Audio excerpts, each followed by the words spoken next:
Hello and welcome. I'm glad you're here. Let me know where you are and what time it is in the comments. I always find it interesting to read through when I can't sleep. Tonight we will travel, not in body, but in mind, to a time far, far away. A time when the air was warm, the land was ancient, and the river Nile flowed endlessly, as it always had. Close your eyes if you wish, and picture it with me. We stand on a narrow path that winds along the riverbank. Beneath our feet, the ground is soft with fine sand, cool from the touch of night air. Each step shifts the grains under our sandals. To our left, the Nile stretches wide and calm, its surface smooth in some places and gently rippled in others, catching the silver light of the moon. To our right, the land rises toward the dark outlines of mud brick homes, palm trees and clusters of reeds swaying in the warm evening breeze. The air carries the scent of life along the water. Damp earth, fresh reeds, and the sweetness of flowering plants that grow near the shore. From somewhere upriver drifts the smoky aroma of cooking fires, mingled with the faint spice of cumin and coriander. It is the fragrance of evening in this place. Familiar, grounding, timeless. Above, the night sky is vast and unbroken. Without the glare of city lights, the stars burn sharp and clear, scattered in patterns the people here have known for generations. The Milky Way stretches across the heavens, like a pale river mirroring the dark one below. And the moon hangs low, bright enough to cast soft shadows along the ground.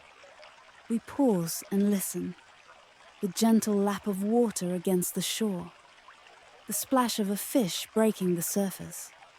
From the reeds, the quiet rustle of a bird settling its wings. Farther away, the faint call of a night heron drifts over the water. Nearer to us, the creak of wood against wood tells of a small boat shifting gently at its mooring. The night here is not silent, but every sound is gentle, unhurried. It feels as though time itself has slowed, stretching each moment so we can hold it, notice it, and rest within it. We walk on, the soft crunch of sand beneath our feet, mingling with the sounds of the river. The moonlight dances across the water, tracing silver paths that lead onward.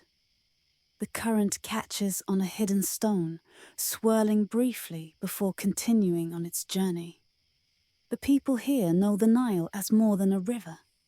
It is the lifeline of Egypt, carrying water and fertile soil across hundreds of miles of desert. Without it, there would be no grain, no fruit, no life. Every breath, every harvest, every home is shaped by its steady flow.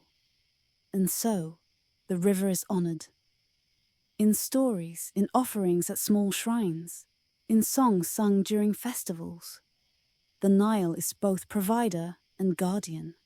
Its rise each year is a gift from the gods, and its calm presence at night is a reminder that life continues, season after season, without haste.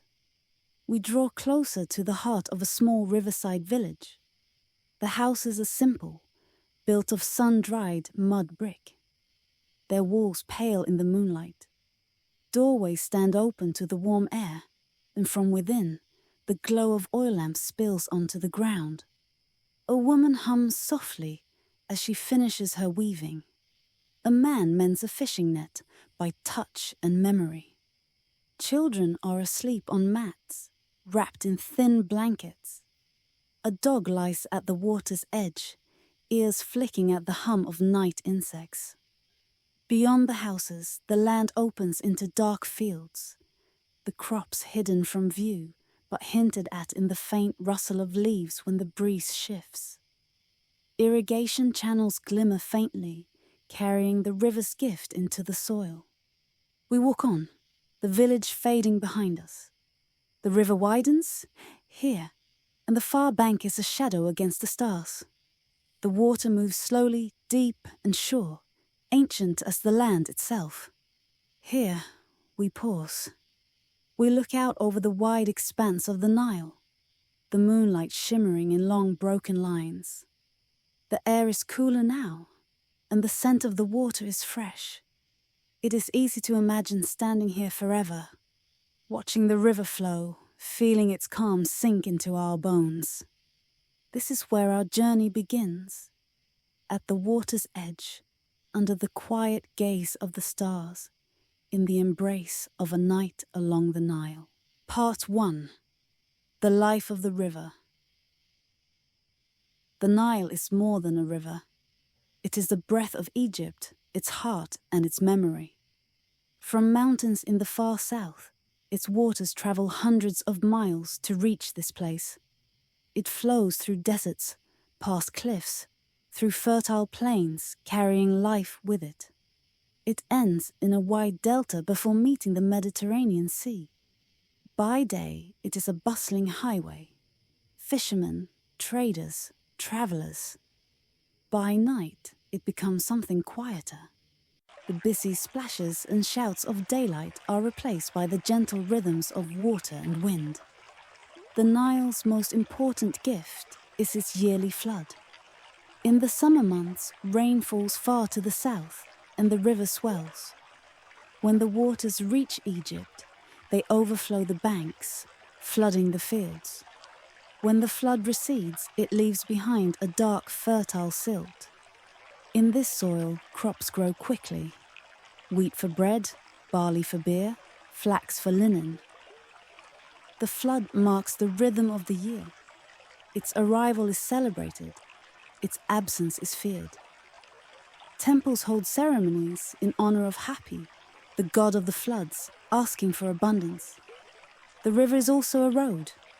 Boats carry grain, papyrus, pottery, linen, and wine between towns.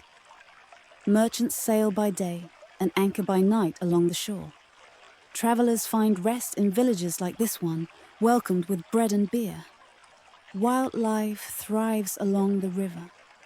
At night, you might hear the call of the heron or the splash of a fish. Crocodiles lie still in the shallows. Hippos, once common, kept their distance from the villages, and the people kept theirs as well. The river is respected. It gives life, and it demands caution. The Nile is Egypt's constant. It has flowed for thousands of years, and it will flow for thousands more. A night boat. Near a cluster of reeds, a small wooden boat waits with a rope looped around a post. The hull is narrow and light, the board smooth from years of use. We step in carefully, feeling the boat settle under our weight. A push from the bank sends us drifting into the slow current. The water is dark, but the moon turns it to silver where it ripples. We glide quietly, the oar dipping and rising without haste. The shore slips by. Low houses, palm groves, a few sleeping animals near a pen. Somewhere behind the trees, a drum taps a slow rhythm.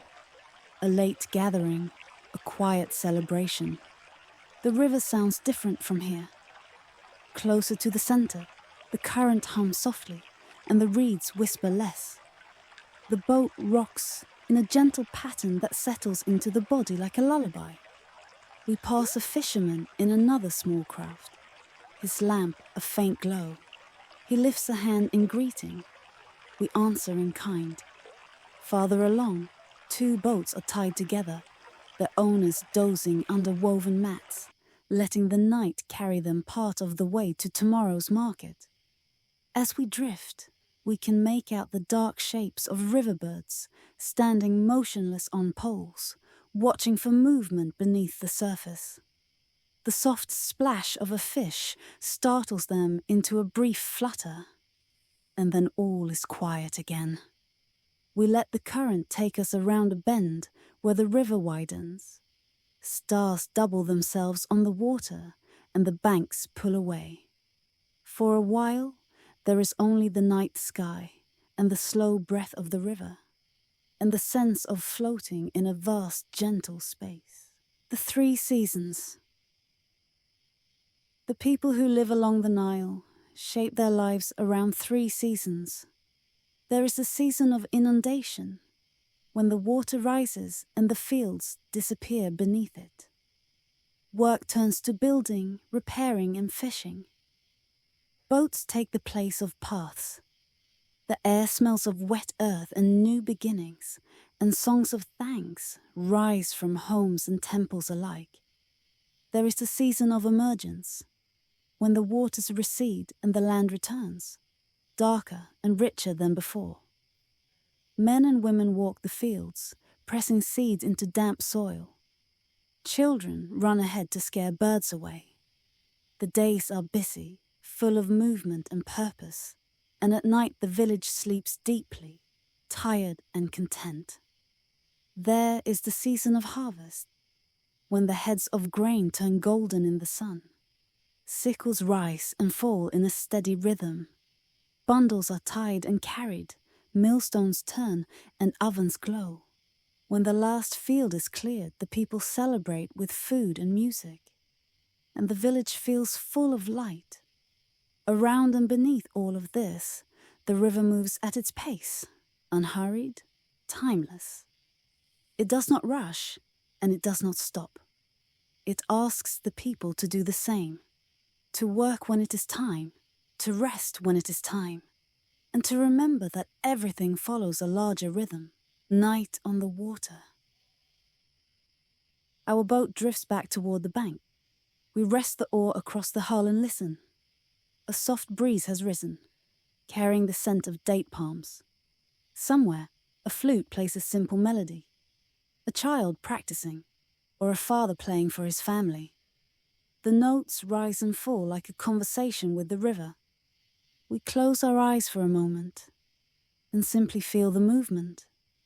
The slight lift and release, the faint sway that asks nothing of us but to breathe. When we open our eyes again, the boat has turned slightly, pointing downstream. The moonlight runs along the grain of the wood like water, and the distant lamps of the village seem smaller than the stars. We take up the oar once more and guide the boat toward the shore, bumping softly against the reeds. The rope loops around the post, and we step back onto the sand. The path ahead is familiar now, and the river hums its quiet song behind us. Part 2. Daily life along the Nile. As we walk along the bank, the faint glow of oil lamps appears in doorways and courtyards. Life winds down gently, like a song reaching its last verse. A woman kneels at the water's edge, filling a clay jar. Her linen dress falls in clean lines to her ankles, and her hair is braided with small beads that catch the moonlight. She straightens, balances the jar against her hip, and walks toward her doorway, leaving a trail of damp footprints on the packed earth. Nearby, a group of men sit in a circle on low stools. They speak quietly, their words moving at an easy pace. A board game rests between them. Lines scored in the wood, small carved pieces that click softly as they move. One player smiles, another shakes his head, but no voices rise. Even the game keeps the peace of the night. A dog pads past and curls under a bench. An infant stirs and settles. From somewhere within the houses comes the faint, steady rhythm of a loom. Thread crossing thread, the fabric of tomorrow being woven tonight. Food and evening work. The smell of bread lingers in the air. Ovens cooled hours ago, but their warmth still radiates from the brick. Wheat and barley, crushed on flat stones in the afternoon, became dough under steady hands and fire under watchful eyes. Round loaves rest on woven mats, their crusts dark and glossy. A small jar of beer sits on the table, the liquid pale and cloudy. It is made with barley, lightly fermented, more food than drink. A cup is raised and drained, another is shared. The day's work is done. What remains of the evening belongs to stories and quiet tasks. By torchlight, a fisherman checks his net for breaks. He holds the cord up to the light, pulls and nods. Tomorrow before dawn, he will push his boat into the river and test the net's strength against the water's patience. A potter rubs a vessel with a smooth stone until the surface takes a soft sheen. He runs a fingertip along the rim and smiles satisfied. On a shelf behind him, jars wait to be filled with oil or grain or beer, each one a promise of stored goodness, clothes and comfort. Linen is a fabric of choice here, cool, breathable and clean against the skin. Flax grows in the fields, its blue flowers bright against the green. Stems are cut and soaked, fibers teased out and spun into thread. On looms of wood, thread becomes cloth, and cloth becomes garments. Men wear simple kilts, tied at the waist. Women wear dresses that fall in pleats, pinned at the shoulder with beads or carved fasteners. Children run barefooted, their hair cut in ways that please their mothers and keep them cool. Jewelry is common. Bracelets, collars of faience beads, small amulets shaped like eyes or scarabs. Not only for beauty, but for protection and luck. The night market. In some villages, a small market continues after dusk. Not the bustle of morning trade, but a gentler exchange. A basket of dates for a coil of rope, a jar of oil for a mended tool. A woman sells bunches of fresh herbs, mint, dill, a little coriander tied with flax thread.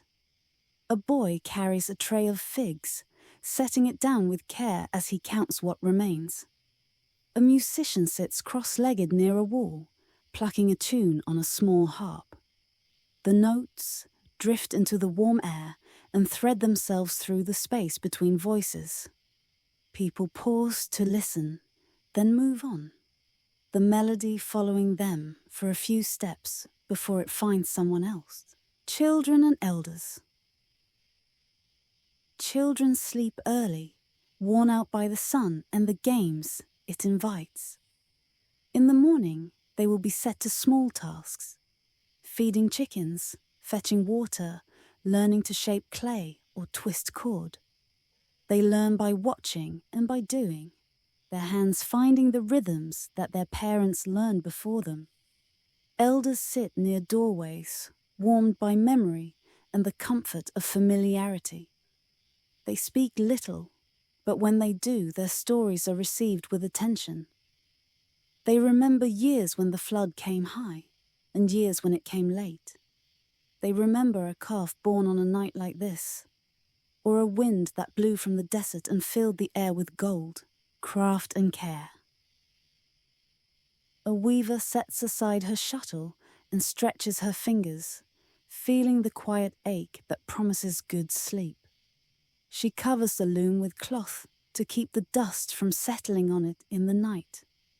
A mother checks the rush lamps, pinching one wick gently to dim it and leaving another burning low. She adjusts a blanket on a sleeping child and smiles at the soft sound the child makes in reply. A father rolls a small cart into a corner and leans a staff against the wall. He steps outside to look at the sky. He knows which stars will rise next and where the moon will be when he wakes to fish. Fields in darkness.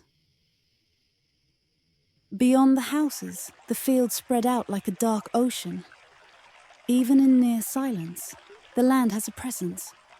The shapes of furrows, the faint lines of channels, the scent of damp soil keeping the day's warmth like a memory. In some seasons, the fields hold water that reflects the stars. In others, they rise with short green shoots. or stand tall with heads of grain heavy and ready. At harvest, laughter fills the air for days, and the path to the granary is worn smooth by bare feet. Tonight, the fields rest. They ask nothing but time, and the river gives it, moving past as steadily as breathing. Small shrines. Between houses and along lanes, small shrines hold tokens of devotion. A flat stone with a cup of beer and a piece of bread. A niche with a tiny statue tucked into it. A goddess with a lion's head, a god with a falcon's, a symbol carved into clay to mark a prayer that need not be spoken aloud. The lamps near these places burn lower than the others, and the insects are careful not to sing too loudly near them, as if the night itself wishes to keep the prayers undisturbed. Quiet companionship. Two friends sit on a low wall and share a cluster of dates. They arrange the pits in a line between them, then leave them there like beads on a string. They talk about the water level on the measuring post by the river. They talk about a new foal born in the next village. They say little about anything that hurts, and yet they feel lighter when they stand to go. The scribe. Not far from the water, a scribe finishes copying a text. By lamplight, he makes the last careful marks with a reed pen, then fans the ink dry with a piece of woven palm. He ties the scroll with a strip of linen and places it with others on a shelf. Words sleep there, waiting to be woken by eyes and voices. He stretches, steps outside, and lets the cool air wash over him. He hears the river and thinks of how words move through time, the way water moves through land, carrying meaning from one shore to another. Night animals. The animals of the village settle themselves. Goats fold their legs and sink to the ground with soft sighs.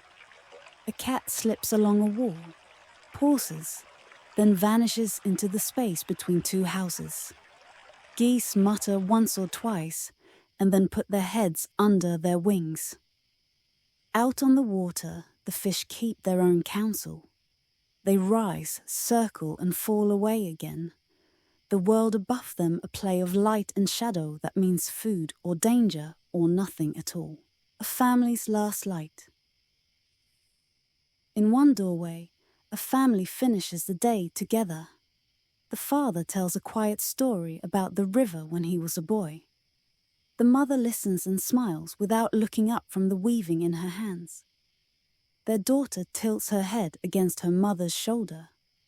A son stares at the lamp flame until it blooms into a flower, and then becomes a small sun, and then a golden coin before he blinks. And it is a flame again. The father pinches the wick, leaves a thin thread of light for comfort, and they go inside. The door does not close all the way. The night is a neighbor who comes and goes as it pleases, returning to the path.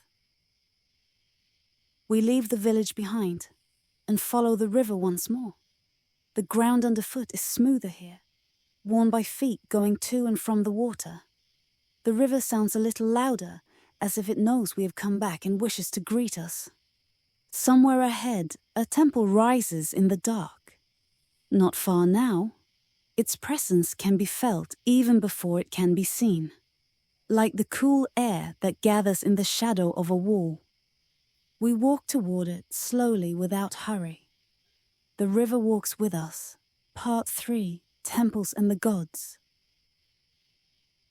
The temple rises from the earth like a mountain of stone, but shaped by human hands.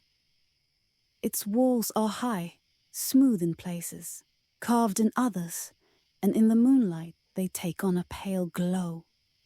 The air grows cooler as we approach, the stones holding the memory of the day's shade. The entrance is guarded not by soldiers, but by statues. Gods in human form, animal form, or something between. They stand in perfect stillness, their gaze fixed on eternity. Some have the head of a falcon, others the face of a lioness or a jackal. Each form carries meaning. Each is a reminder that the divine is everywhere. A flight of shallow steps leads us to the wide doorway. The wood of the doors is bound with bronze, patterned with lotus flowers and papyrus stems. Tonight they stand open. We step inside. The courtyard. The first courtyard is open to the night sky. Columns rise on all sides, their capitals shaped like papyrus in bloom. The scent of incense drifts from deeper within the temple, mingling with the faint perfume of night flowers planted along the walls. The floor is cool underfoot, worn smooth by thousands of steps over hundreds of years. Priests move quietly between the columns. Their linen robes are plain but spotless. Some carry trays of offerings: bread, beer, figs, or small vessels of oil. Others sweep the floor with bundles of reeds, each stroke a gesture of respect. The sound here is soft, the rustle of robes, the faint crackle of oil lamps, the low murmur of prayers. The walls catch these sounds and send them upward, where they dissolve into the open air, the inner hall.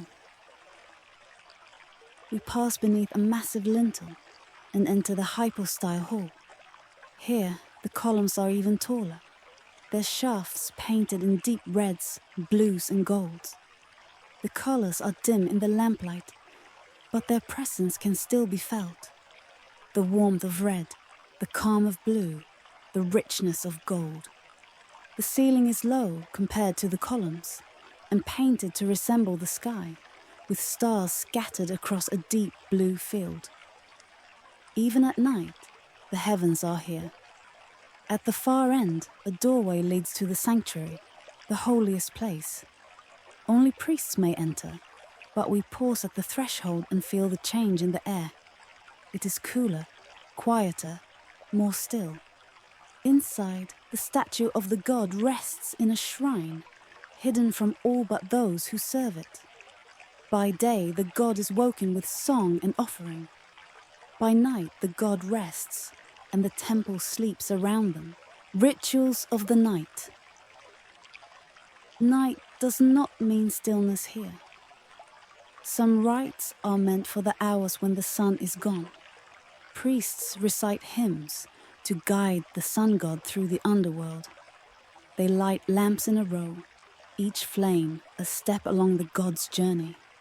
They pour libations of water or milk, symbols of purity and life, to strengthen the god against chaos.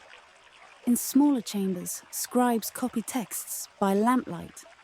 These are not ordinary records, but sacred words, prayers, myths, instructions for rituals.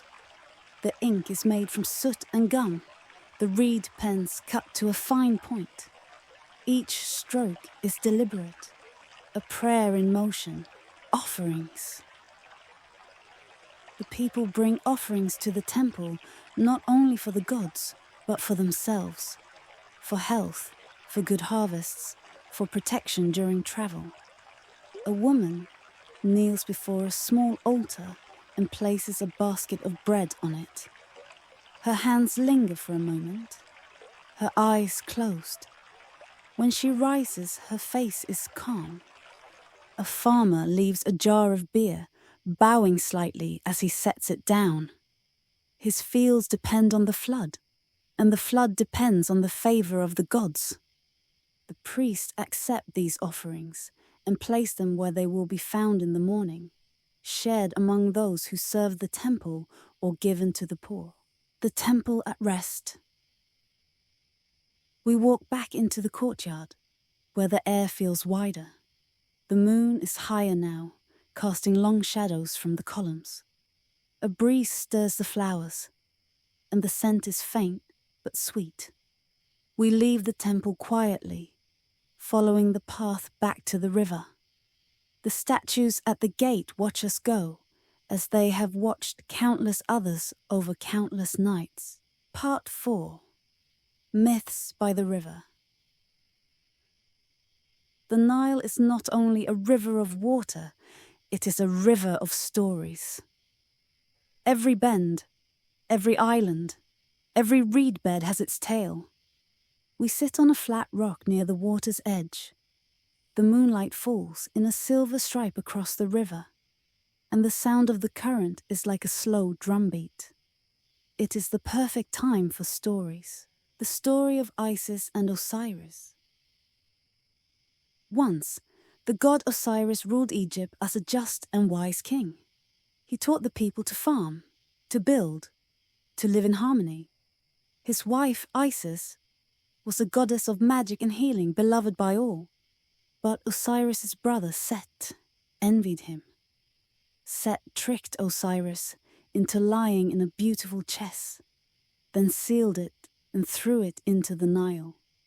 The chest drifted far away, and Osiris was lost. Isis searched endlessly, following the river's course, calling to the water to guide her. At last she found the chest and brought it home, hiding it from Set. But Set found it, and in rage he tore Osiris into many pieces and scattered them across the land. Isis, undaunted, travelled the length of Egypt to gather each piece. With her magic, she restored him, and for a time, Osiris lived again. But he could not remain in the land of the living. He became the ruler of the underworld, where he judges the souls of the dead. Even now, the Nile is said to remember Isis's search. Its steady flow is her endless journey, carrying life along with her devotion. The birth of the Nile. Another story says the Nile began as the tears of the goddess Isis wept for Osiris. Her grief was so great that her tears overflowed and became a river, flowing without end. This is why the flood waters come in summer, the season of her mourning, Ra's night journey. The sun god Ra sails across the sky by day, but at night he journeys through the underworld. He travels in a boat of gold, facing dangers that seek to halt the dawn. Serpents rise from the darkness. Spirits of chaos try to block his way. But each night, Ra triumphs. And each morning he rises again. The people believe that their prayers and offerings help Ra in his voyage, ensuring that the sun will return and the river will flow. The crocodile god. In some parts of Egypt, the crocodile is honored as Sobek, a powerful god of the river and fertility. Temples are built near the water, where sacred crocodiles are fed and cared for. It is said that Sobek protects the people from floods that would harm them, and in return they offer him bread and meat. More myths and stories. The lotus and the sun. Long ago, before there was land or sky, there was only the endless water. From that water rose a single lotus flower, its petals closed in the darkness. When the petals opened, they revealed a child, the sun. The child's light spread across the waters, creating the world. Each night, the sun returns to the lotus, closing its petals. And each morning it blooms again. The lotus grows in the Nile, even now, opening at dawn, closing at dusk. It reminds the people of that first morning, and of the promise that the sun will always return. The story of Khnum. Khnum is the god who shapes human beings on his potter's wheel. He forms each person from the clay of the Nile and places them into the world. It is said that when the flood waters come, Khnum's wheel turns faster, making new life for the year ahead. Some say that the smooth, rounded hills along the river are the mounds of clay left over from his work, and that if you listen closely on certain nights, you can hear the soft hum of his wheel turning under the earth. The tale of the sky and the earth. Nut, the sky, and Geb, the earth, loved one another so deeply that they could not be parted, but Ra decreed that they must be separated, for the world needed space for life to grow. Shu, the god of air, stood between them, lifting Nut high above Geb. The Nile is said to be the place where their longing meets, the water carrying messages from earth to sky, and rain and dew bringing the sky's love back to the land. Return to the river. The stories fade into the soft sound of water against stone. The river flows as it always has, carrying silt and memory, fish and dreams. The moonlight drapes itself across its surface, unbroken now, the wind having stilled. We walk once more along the bank. The sand is cool, and the air is gentler than before. The lamps in the village are mostly dark now. The houses are quiet, their doors drawn closed. The boat we used earlier rests where we left it, tied to its post. A single reed leans against the hull, swaying in the faintest breeze. The night smells of calm water and distant flowers. Let's stay here for a while, just listening. The river's song is low and steady. Every few moments, a ripple breaks the surface. Perhaps a fish turning in its sleep, if fish sleep at all. Far away, an owl calls once, and then again softer. Somewhere on the opposite bank, a jackal trots past, its paws silent on the sand. Above us, the stars wheel slowly. It is not something we can see from moment to moment. But if we looked away, and then looked again, the change would be there. Time here moves like the river, at its own pace, not ours. The ground beneath us is firm, but giving. You could imagine lying down here, hands behind your head, letting the cool air pass over your skin. The scent of the water would become part of your breath. The stars would feel close enough to touch, and the night would settle over you like a blanket. The Nile does not hurry. It has seen countless nights like this.